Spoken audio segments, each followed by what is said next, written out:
If you've ever wondered what it's like to come face to face with a tiger shark, then the story of Chris Davis is one that will send shivers down your spine. It was supposed to be a day of fun in the sun, but it quickly turned into a nightmare for Chris Davis. Join me as we delve into the tragic and harrowing experience of this tourist who fell victim to one of nature's most fearsome predators. Chris Davis was having a good time in New Caledonia on February 19, 2023, which was a Sunday. Davis was 59 years old at the time, but he was by no means anything other than a robust and resilient man. Chris Davis was, in point of fact, a seasoned triathlete who, over the course of his career, had competed for Australia in multiple age group world championship events. Chris Davis was originally from Australia. Endurance, speed, and strength are the three pillars upon which triathletes are built. They compete in events that require them to swim, ride bicycles, and run. Davis was in New Caledonia not for training for a competition, but rather for a vacation. To put it simply, they're tough. It was a vacation that was much less complicated and much more pleasurable for him. In spite of the fact that New Caledonia isn't as well known as other dream vacation destinations like the Bahamas or Hawaii, this does not suggest that it is lacking in natural beauty. Quite the opposite is true.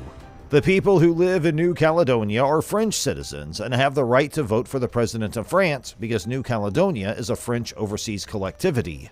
In spite of this, the archipelago maintains a significant amount of its own autonomy. The dozens of islands that make up New Caledonia can be found in the South Pacific, approximately 1,450 kilometers or 900 miles east of the coast of Australia.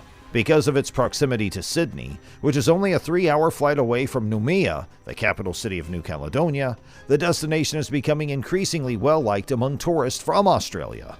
After landing, tourists have the opportunity to immerse themselves in a culture that is unlike any other. Place one that combines the spirit of the French Riviera with the exotic beauty of the South Pacific, as many other Australians have done in the past few years. Chris Davis, who is 59 years old, decided to go on vacation to New Caledonia, and it appears that he made a well-informed decision because New Caledonia is an ideal location for more adventurous travelers. Water sports such as swimming, diving, and snorkeling, as well as other outdoor activities such as hiking and horseback riding, are very popular among tourists who visit there. On February 19, 2023, Chris Davis was in Noumea, the capital of New Caledonia. That day, he spent time at the CHATEAU ROYALE beach, situated right across the hotel. It was a perfect day and the beach was brimming with people taking pleasure in swimming and playing in the highly colorful water. Despite such optimism that the region is relatively safe to go for swimming, it does not mean that there are not any risks. Various signs indicated that this picturesque spot in the South Pacific should be approached with caution. There had been a shark attack on CHATEAU ROYALE Beach less than a month earlier, which came dangerously close to causing death on January 29th.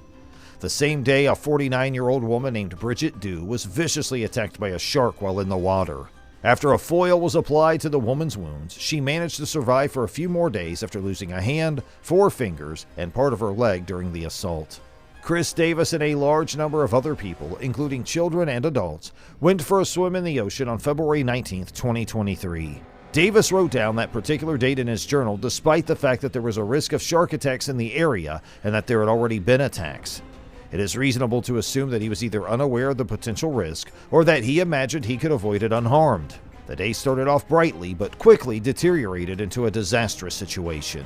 Davis dove headfirst into the water and started swimming quickly away from the beach in an effort to put as much space as possible between himself and the raging sea. His abilities as a triathlete, including his endurance and his expertise, were no match for the powerful waves that eventually overtook him and engulfed him. People watched in disbelief as he dove below the water's surface, which prompted them to dash back to the shoreline. The unsettling event that was taking place in front of the terrified witnesses on the beach was a sight for sore eyes.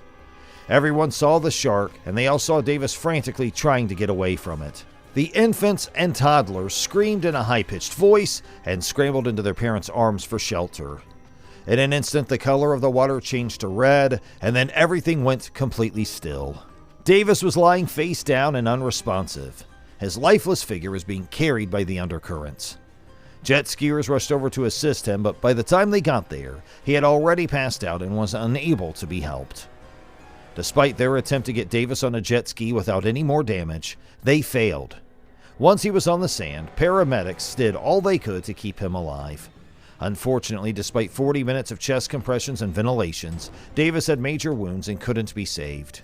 He was bitten 3 times on his right leg, and his arms were severely injured. The paramedics knew that the situation was too serious to treat. After the attack, the authorities quickly decided to close all of the beaches in the area because they knew they needed to capture the shark in order to ensure that it would not attack anyone else in the future. The mayor, SONIA LAGARDE, issued an order that the sharks in the surrounding waters be killed. Due to the extreme danger posed by the water, nobody in the vicinity was permitted to go into the water any longer. While the authorities were searching for the animal, an autopsy revealed that Chris Davis never had a chance of surviving the encounter with it. The autopsy reports obtained indicate that Davis's death could have been caused by any one of his injuries. Davis sustained an extremely large bite to his thigh, which extended 14.5 inches from the hip to the knee. This caused a deep lesion in the section of the femoral artery, which caused massive blood loss, which was sufficient to kill the man on its own. Davis passed away as a result of the massive blood loss alone.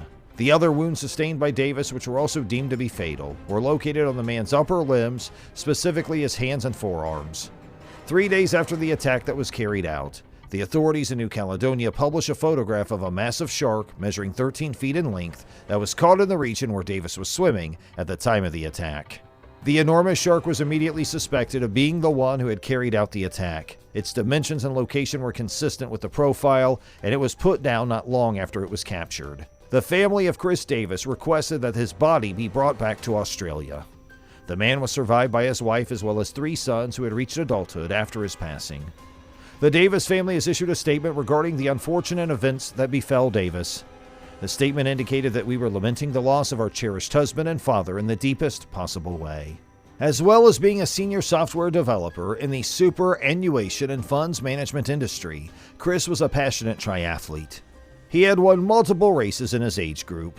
Besides expressing sincere gratitude to the authorities in New Caledonia, World Championship events also expressed their gratitude to them for their efforts in trying to save Davis's life.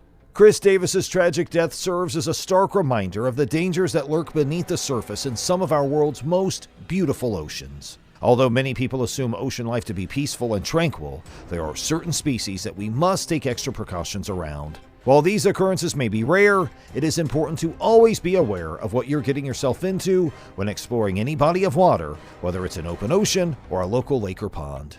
If you enjoyed this video, please give it a thumbs up and subscribe to our channel for more captivating stories. And don't forget to hit the notification bell so you never miss an upload. Thank you again for tuning in, and we'll see you in the next video.